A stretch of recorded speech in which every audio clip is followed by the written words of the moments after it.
এবারে কবিতার আলোচনায় আসি। কনক আসন তেজি বীরেন্দ্র কেশরী ইন্দ্রজিৎ প্রণমিয়া ধাত্রীর চরণে কহিলা, কি হেতু মাত গতি তব আজি এ ভবনে, কহ দাসে লঙ্কার কুশল। দেখো এখানে কনক আসন তেজি বীরেন্দ্র কেশরী, কনক আসন তেজি মানে সোনার আসন ত্যাগ করে বীরেন্দ্র কেশরী বলতে ইন্দ্রজিৎকে বোঝানো হয়েছে, বীরদের মধ্যে শ্রেষ্ঠ। ইন্দ্রজিৎ কি বলল? প্রণমিয়া ধাত্রীর চরণে, ধাত্রী মাতা, তার চরণে প্রণাম করে কি বলল? কি হেতু মাত, মাতা কি কারণের জন্য আপনি আজ এই ভবনে এসেছেন, এই দাসকে লঙ্কার মঙ্গল সংবাদ আপনি জানান। শিরচুম্বী ছদ্মবেশী অম্বুরাশি সুতা উত্তারিল। শিরচুম্বী বলতে মস্তক চুম্বন করে, ছদ্মবেশী অম্বুরাশি সুতা। ছদ্মবেশী কে কে ছদ্মবেশ ধারণ করে এসছে? অম্বুরাশি সুতা। অম্বুরাশি সুতা কথার অর্থ হলো সমুদ্রকন্যা লক্ষ্মীকে বলা হয় অম্বুরাশি সুতা, কারণ সমুদ্র মন্থনের সময় তার উত্থান হয়েছিল সমুদ্র গর্ভ থেকে, তাই থেকে অম্বুরাশি সুতা বলা হয়। এখানে সেই লক্ষ্মী ইন্দ্রজিতের ধাত্রীমাতা প্রভাসার ছদ্মবেশে ইন্দ্রজিতের ভবনে এসেছেন। তিনি কি উত্তর করলেন? হায় পুত্র, কি আর কহিব কনক লঙ্কার দশা। কনক লঙ্কার দশা তোমাকে কি আর বলবো। ঘোরতর রণে ভীষণ যুদ্ধে হতপ্রিয় ভাই তব বীর বাহুবলী, তার শোকে মহাশোকী রাক্ষসাধিপতি সসৈন্যে সাজেন আজি যুঝিতে আপনি। লঙ্কার করুণ দশার কথা তোমাকে আর কি বলবো। তোমার প্রিয় ভাই বীরবাহু যুদ্ধে, ঘোরতর যুদ্ধে নিহত হয়েছেন। তার শোকে প্রচণ্ড শোকগ্রস্ত রাক্ষসাধিপতি মানে রাবণ, তোমার পিতা, সে আজ সৈন্য নিয়ে যুদ্ধক্ষেত্রে যাওয়ার জন্য সেজে উঠছেন। জিজ্ঞাসিল মহাবাহু বিস্ময় মানিয়া। এই উত্তরে মহাবাহু তাকে জিজ্ঞেস করলো, মহাবাহু বলতে এখানে ইন্দ্রজিৎকে বোঝানো হয়েছে, কি কহিলা ভগবতী, কি কথা বললেন আপনি ভগবতী? কে বধিল প্রিয়ানুজে? প্রিয়ানুজ মানে প্রিয় অনুজ, বীরবাহুকে কথা বলা হয়েছে যে প্রিয় অনুজ বীরবাহুকে কে বধ করলো?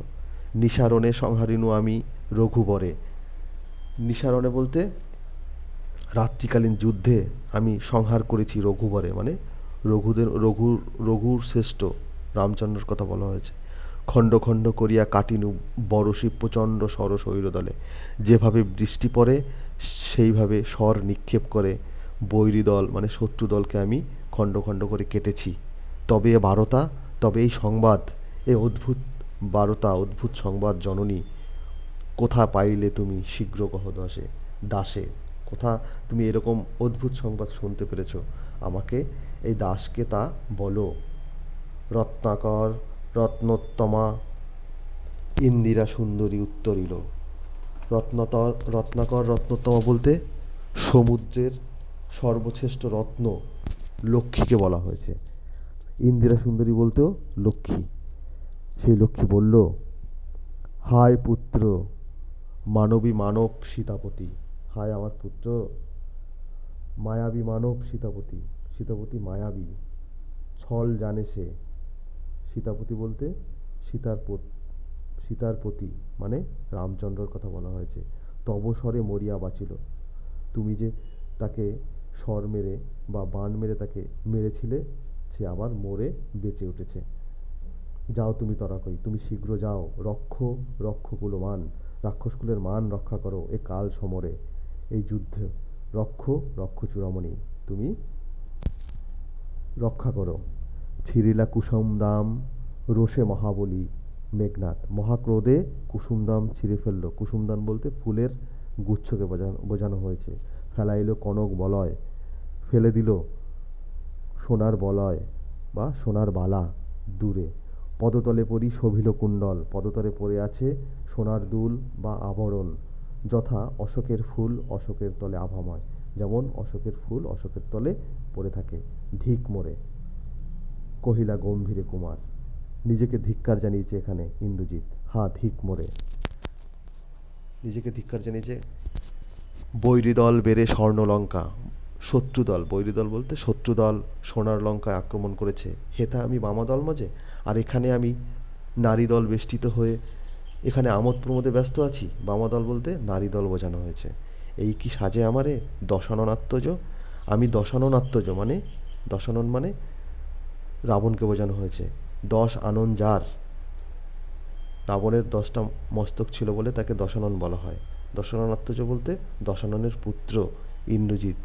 এই কি আমাকে সাজে। আমি ইন্দ্রজিৎ। আনো রথ তাড়া করি, শীঘ্র করে রথ নিয়ে আসো, ঘুচাবো এ অপবাদ বধি রিপুকুলে। রিপুকুলে বলতে শত্রুদেরকে দমন করে, শত্রুদেরকে বধ করে এই অপবাদ ঘুচাবো। এখানে কোন অপবাদের কথা বলা হয়েছে? অপবাদ বলতে এখানে লঙ্কাপুরীতে আজ ঘোর দুর্যোগ, আর সেই দুর্যোগের মাঝেও সে এই প্রমোদ কাননে বিলাস ব্যসনে ব্যস্ত আছে। এটা যখন ইন্দ্রজিৎ জানতে পারল, তখন এটাকে সে অপবাদ হিসেবে ধরল। কারণ নিজের জন্মভূমি ঘোর বিপদে থাকা সত্ত্বেও সে এখানে আমোদ প্রমোদে ব্যস্ত আছে।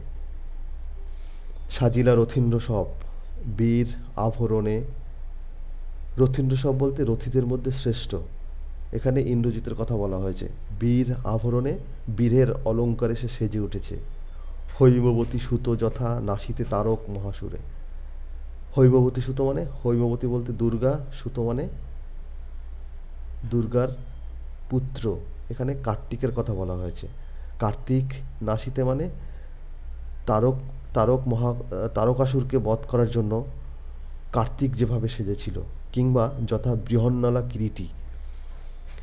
বৃহন্নলা কিরীটী মানে অর্জুনের কথা বলা হয়েছে। যেমন অর্জুন যেভাবে সেজেছিল, বিরাট পুত্র সহ। বিরাট পুত্র উত্তরের কথা বলা হয়েছে। উদ্ধারিতে গোধান, গোধান উদ্ধার করার জন্য অর্জুন যেভাবে সেজেছিল বিরাট, তার কথা বলা হয়েছে। মেঘ বর্ণ রথ চক্র বিজলির ছটা। ধ্বজ ইন্দ্র চাপপুরী তুরঙ্গম বেগে আশুগতি। ঘোড়ার অশ্বের গতিতে, তুরঙ্গম বলতে অশ্ব, অশ্বের গতিতে সে রথে চড়ে বীর চূড়ামণি বীর দর্পে। রথে চড়ে বসেছে বীর চূড়ামণি মানে ইন্দ্রজিৎ। বীর দর্পে বলতে বীরের অহংকারে সে রথে চড়ে বসেছে। হেনকালে প্রমীলা সুন্দরী ধরি পতি কর যুগ। ঠিক তখন প্রমীলা সুন্দরী সেখানে এসে উপস্থিত হলো এবং প্রতি তার স্বামীর পা জড়িয়ে ধরল। প্রমীলা সুন্দরীকে, প্রমীলা সুন্দরী হলো মেঘনাদ বা ইন্দ্রজিতের পত্নী। হায় রে যেমতি হেমলতা আলিঙ্গয়ে তরু কুলেশ্বর। যেরকম করে স্বর্ণলতা কুলশ্রেষ্ঠ বৃক্ষশ্রেষ্ঠকে আলিঙ্গন করে, ঠিক সেভাবেই তার স্বামীর পা যুগল জড়িয়ে ধরল। কহিলা কাঁদিয়া ধ্বনি। সে বলল, কোথা প্রাণসখে রাখিয়ে দাসীরে কহ চলিলা আপনি। এই দাসীকে, নিজেকে দাসীর সাথে তুলনা করেছেন প্রমীলা। এই দাসীকে কোথায় রেখে আপনি চলে যাচ্ছেন? কেমনে ধরিবে প্রাণ তোমার বিরহে অভাগী। তুমি বিনে এই বিরহী কি করে বেঁচে থাকবে। হায় নাথ, হায় স্বামী, গহন কাননে ব্রততী বাঁধিলে সাধে করিপদ।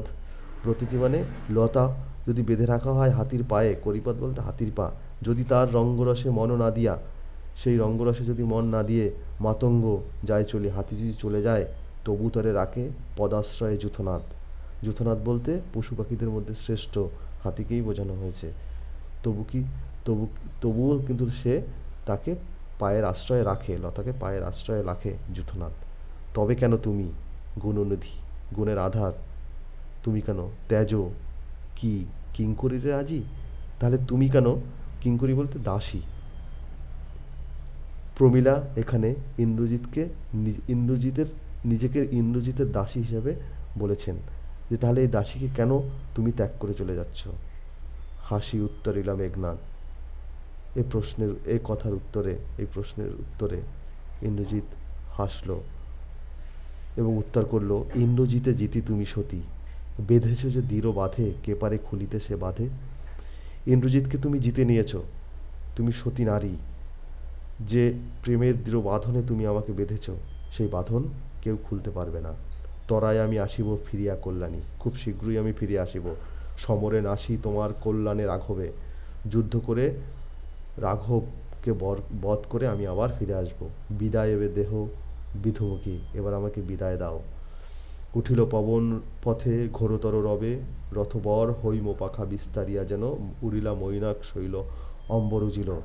সে পবন রথে উঠল প্রচণ্ড রথ করে, প্রচণ্ড রবে, হৈম পাখা মানে সোনার পাখা বিস্তার করে যেমন যেন মৈনাক শৈল মানে মৈনাক পর্বত উড়িল, অম্বর উজুলি আকাশ উজ্জ্বল করে। সিঞ্জিনী আকুর শিরসে ভীষণ ক্রোধে ধনুকের ছিলা টানল, টঙ্কারিলা ধনু, ধনুকের শব্দ হলো। বীরেন্দ্র পক্ষীন্দ্র যথা নাদে মেঘ মাঝে ভৈরবে, ভয়ানক চিৎকারে, পক্ষীন্দ্র মানে পক্ষীদের মধ্যে রাজা, গরুর পাখির কথা বলা হয়েছে, সে যেমন প্রচণ্ড আর্তনাদ করে, ভয়ানক আর্তনাদ করে, তেমনি কাপিলা লঙ্কা, কাপিলা জলধি, লঙ্কা কেঁপে উঠল, জলধি মানে সমুদ্রও কেঁপে উঠল। সাজিছে রাবণ রাজা বীর মদে মাতি, বাজিছে রণবাজনা, গরজিছে গরজিছে গজ, রেশে হস্য হুঙ্কারিছে পদাতিক, বাজিছে রজনবাজনা মানে যুদ্ধের দামামা বেজে উঠেছে, গরজিছে গজ হাতি গর্জন করছে, রেশে অশ্ব ঘোড়া ডাকছে, পদাতিক মানে সৈন্যবাহিনী হুঙ্কার দিচ্ছে, উড়িছে কৌশিক ধ্বজ, কৌশিক ধ্বজ মানে রেশমি পতাকা উঠছে, উঠিছে আকাশে কাঞ্চন কঞ্চুক বিভা, কঞ্চুক বিভা মানে সোনার আবরণের আলো আকাশে উঠছে। হেনকালে তথা, ঠিক তখন সেখানে, দ্রুতগতি উতরিলা মেঘনাদরতি, ঠিক সেখানে তখন লঙ্কাপুরীতে মেঘনাদ এসে পৌঁছল। নাদিরা কর্পূর দল হেরি বীর বরে মহাগর্বে।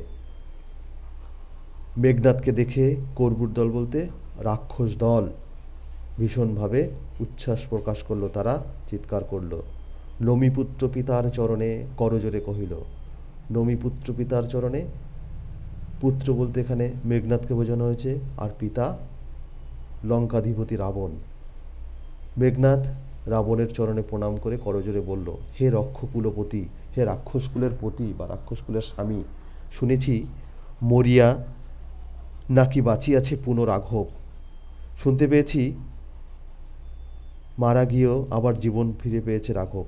এ মায়া পিতু বুঝিতে না পারি, এ মায়া, এ ছল আমি বুঝতে পারছি না, কিন্তু অনুমতি দেহ, সমূলে নির্মূল করিব পামরে আজি, আমাকে একবার অনুমতি দিন, আমি সমূলে ধ্বংস করব সেই পাপিষ্ঠকে, ঘোর সরানলে করি ভস্য, স্বরের আঘাতে আমি ভস্য করব তাকে, বায়ু অস্ত্রে উড়াইব তাকে, নতুবা বাঁধিয়া আনি দেব রাজপদে, নতুবা আপনার এই রাজপদে তাকে এনে সমর্পণ করব।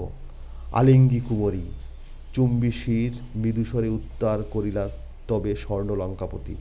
একথা শুনে রাবণ তার মেঘনাদকে আলিঙ্গন করলো, তার মস্তক চুম্বন করলো এবং মৃদুস্বরে উত্তর করলো, স্বর্ণলঙ্কাধিপতি, রাক্ষসকুল শেখর তুমি, শেখর মানে মুকুট, রাক্ষসকুলের মুকুট তুমি বৎস, তুমি রাক্ষসকুল ভরসা, রাক্ষসকুলের তুমি ভরসা, এ কাল সমরে নাহি চাহে প্রাণ মম পাঠাইতে তোমা, এই কাল সমরে তোমাকে পাঠাতে আমার ইচ্ছে করছে না বারংবার, হায় বিধিবাম মমপতি, কিন্তু বিধাতা আমার প্রতি রুষ্ট, তোমাকে পাঠাতেই হচ্ছে। কেন পাঠাতে হচ্ছে? কারণ দেখো এখানে সমস্ত রথী মহারথী যুদ্ধে প্রাণ হারিয়েছেন, ওর ভাই বীরবাহু সহ সকলেই, একমাত্র ইন্দ্রজিৎই বাকি আছে, তাই তাকে পাঠাতে হচ্ছে। কে কবে শুনেছে পুত্র? কেউ কি কখনো শুনতে পেরেছে পুত্র? ভাসে শিলা জলে, প্রস্তরখণ্ড কখনো শিলা জলের উপর ভাসে? কেউ কখনো শুনেছে? কে কবে শুনেছে লোক মরি পুনঃ বাঁচে?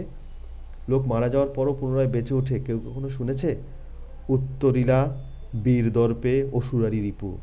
মানে এই কথা শুনে বীরের গর্বে উত্তর করিল মেঘনাদ। কি বলল? কি ছাড় সে নর, সেই সামান্য নর, সে সামান্য মানব, তাকে ডরাও আপনি? তাকে আপনি ভয় পাচ্ছেন রাজেন্দ্র?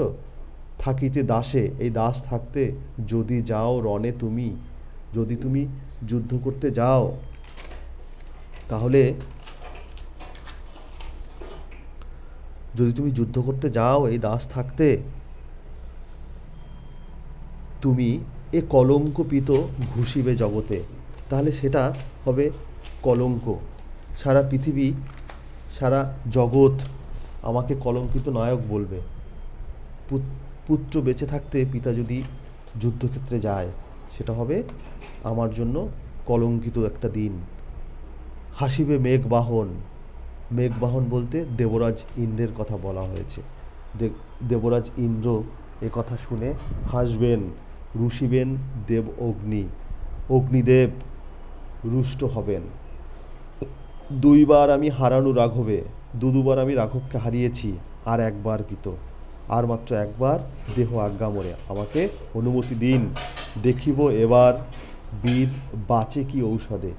এবার বীর বলতে এখানে ব্যঙ্গার্থে বোঝানো হয়েছে, রামকে ব্যঙ্গার্থে বীর বলেছে মেঘনাদ। এবার দেখব বীর কোন ঔষধে বেঁচে ফেরে। কহিলা রাক্ষসপতি, রাক্ষসপতি রাবণ কি বলল? কুম্ভকর্ণ বলি ভাই মম, কুম্ভকর্ণ মহাশক্তিশালী মহা তেজস্বী ভাই আমার, তাই আমি জাগানু অকালে ভয়ে, অকালে তাকে আমি জাগিয়েছি ঘুম থেকে। হায় দেহ তার দেখো সিন্ধু তীরে ভূপতিত, তার বিশাল দেহ সিন্ধু তীরে ভূপতিত আছে। গিরিশৃঙ্গ মানে পর্বতের চূড়া কিংবা তরু বৃক্ষ যথা বজ্রাঘাতে, পর্বতের চূড়া কিংবা বৃক্ষ বজ্রাঘাতে যেমন ভূপতিত হয়ে পড়ে থাকে, তেমনি আমার প্রিয় ভাই কুম্ভকর্ণ সিন্ধু তীরে পড়ে আছে। তবে যদি একান্ত সমরে ইচ্ছা তব, এরপরেও যদি তুমি যুদ্ধে যেতে চাও বৎস, আগে পুজো ইষ্টদেব, ইষ্টদেবের আগে পুজো করো। নিকুম্বিলা যজ্ঞ সাঙ্গ করো বীরমণি, নিকুম্বিলা যজ্ঞাগারে গিয়ে যজ্ঞ শেষ করো, তারপরে তুমি যাও যুদ্ধক্ষেত্রে। এখানে বোঝানো হয়েছে ইষ্ট দেবতার পুজো করলে যদি যুদ্ধ যায়, তাহলে যুদ্ধে জয় নিশ্চিত। সেটা কোথায় গিয়ে করবে? নিকুম্বিলা যজ্ঞাগারে গিয়ে সেই যজ্ঞটা যদি করে যায়, তাহলে সে জিতবে, এই ধারণা রাবণের। সেই জন্য তাকে আগে নিকুম্বিলা যজ্ঞাগারে যাওয়ার কথা বলেছে। সেনাপতি পদে আমি বরিনু তোমারে, সেনাপতি পদে আমি তোমাকে বরণ করলাম। দেখো অস্তাচলগামী দীননাথ এবে, দীননাথ মানে সূর্য, সূর্য অস্তাচল মানে সূর্য অস্ত যাচ্ছে। প্রভাতে যুজিও, সকালে তুমি যুদ্ধ করো বৎস রাঘবের সাথে, সকালে তুমি রাঘবের সাথে যুদ্ধ করো, এখন সূর্য অস্ত যাচ্ছে। এত কহিয়া রাজা, এই সকল কথা বলে রাবণ যথাবিধি লয়ে গঙ্গোদক, গঙ্গার জল সহ অভিষেক করিলা কুমারে, কুমারে বলতে ইন্দ্রজিৎকে সেনাপতি পদে অভিষিক্ত করল। ব্যাস এটুকুই আছে। এখানে দেখো আরেকটা কথা কুম্ভকর্ণ সম্পর্কে একটি বলি। কুম্ভকর্ণ কে ছিল? কুম্ভকর্ণ হলো রাবণের মধ্যম ভ্রাতা। রাবণ, ওরা তিন ভাই, রাবণ, কুম্ভকর্ণ এবং বিভীষণ। এই কুম্ভকর্ণ গভীর তপস্যা করে একটা বর পেয়েছিল। বরটা কি? 6 মাস নিদ্রা যাবে, একদিন জাগবে, আবার 6 মাস নিদ্রা যাবে। কিন্তু যেহেতু রাবণের দুর্দিন, লঙ্কাপুরী বিপদগ্রস্ত, তাই রাবণ তার প্রিয় ভাইকে অকালে 6 মাস হওয়ার আগেই জাগাতে বাধ্য হয়েছিল। সেই কথা এখানে বলা হয়েছে।